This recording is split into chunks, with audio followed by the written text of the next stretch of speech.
Classes में।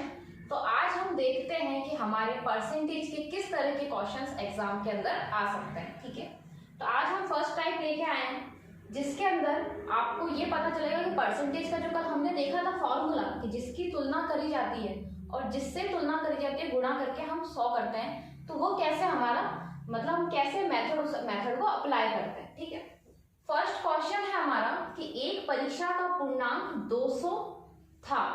कोई परीक्षा हुई है, उसमें जो मैक्सिमम मार्क्स थे, जो पूर्णांक था वो 200 था।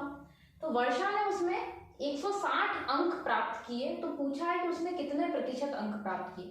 तो इस तरीके का सवाल तो मैंने आपको कल भी बताया था कि प्रतिशत जब निकालना होता है तो कैसे निकालते हैं। तो वो ये कि इसमें क्या करेंगे, पहले सवाल के अंदर कि आपको पता है कि जो पूर्णांक है, जो मैक्सिमम मार्क्स है वो हमको दे रखा है 200। मतलब जिससे तुलना करनी है वो ये है कि इतने मार्क्स तो आने चाहिए थे। अब वर्षा है, अब वर्षा ने कितने मार्क्स ऑब्टेन किए, उसके कितने मार्क्स आए, तो उसके 160 मार्क्स आए।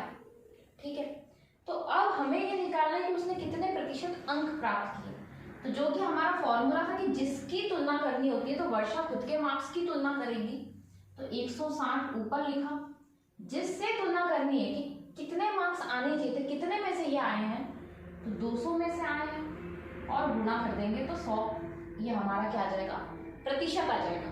तो इसको देखेंगे हम कि कैसे कटेगा। तो इससे हमें पता चलेगा, जैसे ये 2 जीरो से 2 जीरो कट गए तो यहाँ पे आ जाएगा हमारा 80%। मतलब वर्षा ने उसके एग्जाम में, उसकी परीक्षा में 80% अंक प्राप्त किए। ठीक है, तो ये हमको पता चला कि इस तरीके से फॉर्मूला लगता है। ठीक है, आगे बढ़ते हैं। अब देखिए सेकंड सवाल हमको दे रखा है कि कोई अमित है, उसकी जो मासिक आय, जो मंथली इनकम है वो 42,000 है, 42,000 रुपीज।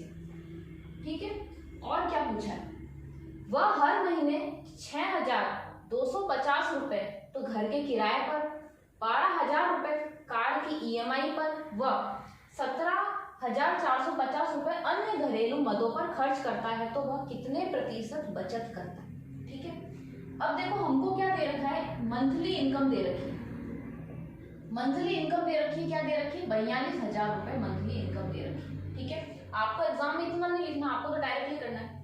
अब क्या बोला है कि उसका खर्चा कितना है, 6,250 तो घर के किराए पे खर्च करे, कार की EMI पे खर्च करे और अन्य जो खर्चा हुआ वो हुआ।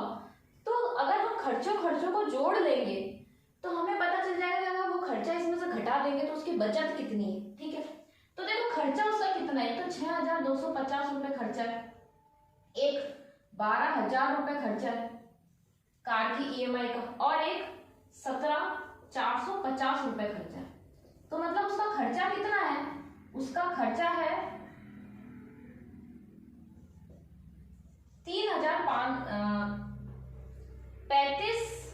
35,700 रुपए तो उसका खर्चा है, और उसकी इनकम कितनी है, 42,000 रुपए उसकी इनकम है।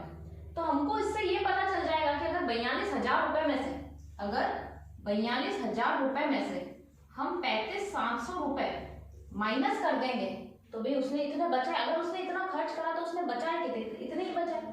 तो कितना आ जाएगा यहाँ पे, यहाँ पर आ जाएगा 6,300, 6,300 रुपए उसने बचाए। कैसे, देखो हमने खर्चा जोड़ दिया, जो जोड़ा, जो आया हमारे पास उसे हमने, उसकी जो इनकम थी उस इनकम में से हम, भाई आज अगर मैं 10 रुपए कमा रही हूँ और 8 रुपए खर्च कर रही हूँ तो 2 रुपए मैंने बचाए।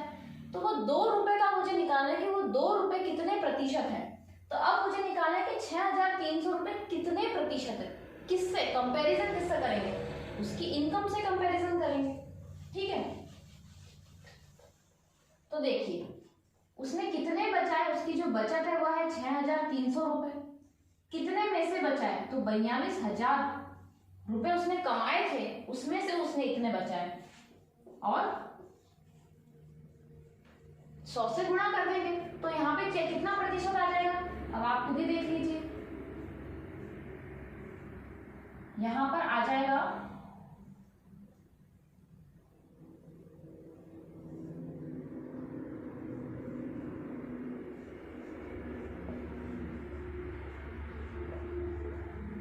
उसने 17% की बचत करी।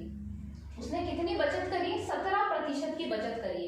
तो हमें 6,300 रुपये उसने बचाए। कैसे बचाए? सारा खर्चा हमने जोड़ लिया, उन खर्चों को उसकी इनकम में से माइनस कर दिया, तो जो आया वो उसकी बचत है। तो इस तरीके से हमारे परसेंटेज निकलते हैं।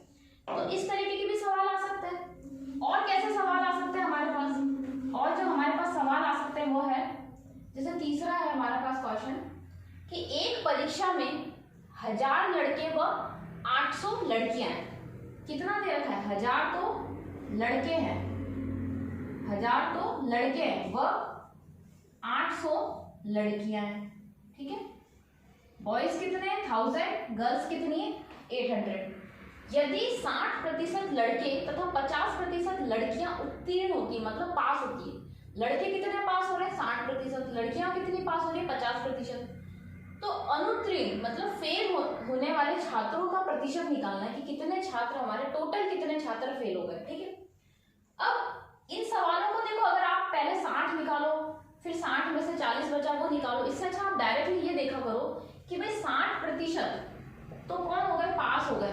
हमें तो क्या चाहिए? टोटल फेल चाहिए कि भाई फेल कितने छात्र हुए। तो अगर 100%, अगर हमने माना कि कोई भी चीज खुद के लिए 100% है, तो 100 में से 60 तो पास हो गए, तो कितना बचा? 40% फेल होंगे। ठीक है, तो फेल होने वाले बच्चे कितने प्रतिशत होंगे? 40%। अब 1000 का 40%, जैसे कल हमने देखा था कि 1000 है और 40% निकालना है, तो पहले 10% उसको 4 से गुणा कर दो। 10% कितना होगा? 1000 में 10 का भाग गया तो 100, 100 गुणा 4 मतलब 400। 400 लड़के फेल हो गए। लड़कियां कितनी फेल हुई? 50% फेल हो गई। तो 50% तो पास हुई और 50% फेल हो गई। ठीक है, देखो अभी इसमें हमको पास का कुछ नहीं निकालना है क्योंकि हमसे फेल पूछा है। तो 800 में से 50% फेल हो गई, तो 800 का 10% गुणा 5, 50% हो जाएगा। तो 800 का 10% 80, 80 को 5 से गुणा करेंगे तो कितना आ जाएगा? यहाँ पे भी 400 आ जाएगा। ठीक है, तो टोटल कितने बच्चे फेल हुए? 400, 400, 800 बच्चे फेल हुए। टोटल बच्चे कितने थे? 1000 तो लड़के थे और 800 लड़कियां थी, मतलब हमारे पास फेल कितने हुए? 800 फेल हुए, जिसकी तुलना की जाती है, जिससे तुलना की जाती है। देखो 1000 लड़के थे और 800 लड़कियां थी, 1800 बच्चे थे, गुणा कर दिया 100, तो क्या आ जाएगा यहाँ पे?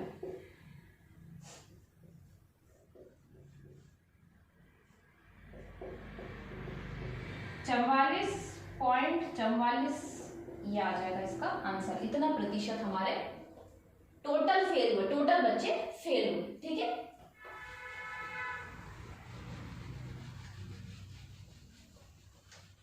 आगे बढ़ते हैं। अब देखो अगला सवाल हमें जो दे रखा है वह दे रखा है कि राम की आय श्याम से 25% अधिक है, तो श्याम की आय राम से कितने प्रतिशत कम होगी। देखिए इस तरीके के सवाल आपको उम्र में भी दे सकते हैं। इसकी उम्र, इसकी जो आयु है वो उससे इतने प्रतिशत अधिक है, तो इसकी आयु कितने प्रतिशत कम होगी। तो कौन दे रखा है? एक दे रखा है राम और एक दे रखा है श्याम। ठीक है, दो जने दे रखे हैं। राम की आय है, कंपैरिजन करेंगे तो श्याम से 25% अधिक है। अगर माने कि श्याम की आय 100 है, क्योंकि प्रतिशत में और हर चीज में हम लगभग 100 ही मान के चलते हैं, और प्रतिशत है तो हमको इसमें 100 पे ही कंपैरिजन करते हैं। तो श्याम की आय अगर माना हमने 100 है, तो राम की आय कितनी होगी? 125 होगी, क्योंकि बोला है कि 25% अधिक है। 100 का 25 कितना है? 25। 100 का 25 कितना होता है? तो उसमें 25 ऐड कर देंगे। ठीक है, 25 ही होता है। तो श्याम की आय अगर 100 है तो राम की आय कितनी होगी? 125 होगी। इससे पता चला हमें कि इनकी आय कितने प्रतिशत अधिक है? 25% अधिक है। अब अधिक नहीं पूछा, अब बोला है कि श्याम की आय राम से कितने प्रतिशत कम है। तो देखो इन दोनों के जो बीच का डिफरेंस है वो कितने का है? 25 का है। इन दोनों के बीच का जो डिफरेंस है वो कितने का है? 25 का है। तो हमको किसकी तुलना करनी है? इस अंतर की तुलना करनी है। किसकी तुलना करनी है? इस अंतर की तुलना करनी है। किससे करनी है? क्या बोला? श्याम की आय राम से, कंपैरिजन किससे हो रहा है? राम से हो रहा है, तो जिससे तुलना की जाती है वो हमेशा नीचे होता है। फिर से सुनिएगा, क्या बोला? श्याम की आय, राम की आय श्याम से 25% अधिक है। माना कि श्याम की आय 100 है तो राम की कितनी हो जाएगी? 125। अब बोला श्याम की आय इससे कितनी कम है, तो इससे कितनी कम है भाई? 25 कम है, दिख रहा है हमें 25 कम है। किससे कंपैरिजन हो रहा है? राम से कंपैरिजन होगा और यहाँ आ जाएगा 100। तो कितना आ जाएगा इधर 5 और 20, तो 20% कम। तो हमने देखा इस तरीके से उस फॉर्मूले को लगा के हमने ये प्रतिशत निकाले हैं और इसमें भी हमने अलग अलग तरीके के प्रतिशत निकाले। नेक्स्ट वीडियो में नेक्स्ट क्लास के अंदर हम और अलग अलग टाइप पढ़ने की कोशिश करेंगे। तो आज की क्लास के लिए थैंक यू वेरी मच।